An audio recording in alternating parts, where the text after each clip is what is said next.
Saudara-saudariku yang terkasih, salam sukacita untuk kita semua. Sudahkah kita memberi senyum hari ini? Sabtu 11 Oktober 2025. Hari biasa, pekan biasa ke-27. Kita awali permenungan kita dengan tanda kemenangan Kristus. Dalam nama Bapa dan Putra dan Roh Kudus. Amin. Permenungan kita diambil dari Injil Lukas bab 11 ayat 27 sampai 28. Ketika Yesus masih berbicara, berserulah seorang perempuan dari antara orang banyak dan berkata kepadanya, "Berbahagialah ibu yang telah mengandung engkau dan susu yang telah menyusui engkau." Tetapi ia berkata, "Yang berbahagia ialah mereka yang mendengarkan firman Allah dan yang memeliharanya." Saudara-saudariku yang terkasih, seorang wanita yang berkata pada Yesus, "Berbahagialah ibu yang telah mengandung dan menyusui engkau." Tapi Yesus berkata, yang berbahagia ialah mereka yang mendengarkan sabda Allah dan memeliharanya.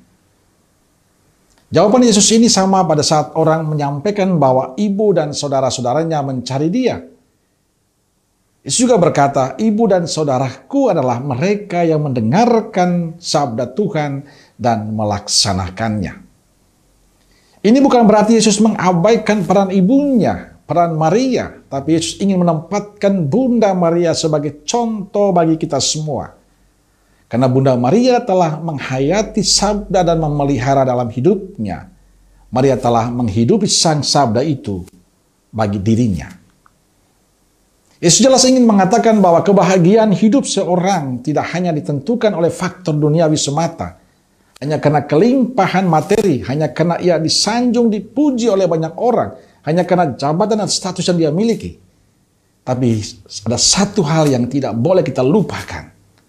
Kebahagiaan itu dikala kita menyatu dengan Tuhan, mendengarkan sabda Allah.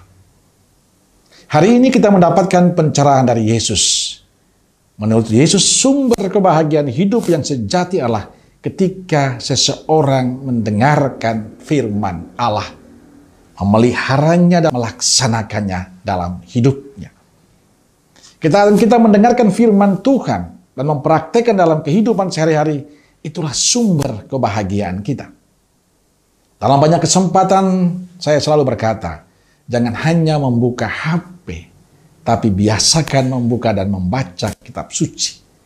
Saya meyakini bila kita ingin semakin layak di hadapan Tuhan dan sesama, kuncinya adalah dekat dengan Yesus. Caranya adalah dengan terus membaca dan mendengarkan sabda Tuhan serta merenungkannya. Menurut saya kita perlu lebih dekat dengan Tuhan. Kita perlu lebih sering membaca dan merenungkan sabda Tuhan. Percaya hidup kita semakin berkenan pada Allah dan sesama kita. Dikala kita selalu bersatu dengan Tuhan, hidup kita akan menjadi berarti untuk diri kita, tapi juga untuk menjadi berkat bagi sesama yang lain. Karena itu, dekatlah dengan Tuhan, dengarkanlah, renungkanlah firman-Nya setiap hari. Amin. Semoga Allah yang Maha Kasih memberkati saudaraku sekalian, Bapa, Putra, dan Roh Kudus. Amin. Roh Kudus Nazaret, doakanlah kami. Amin. Berkah dalam.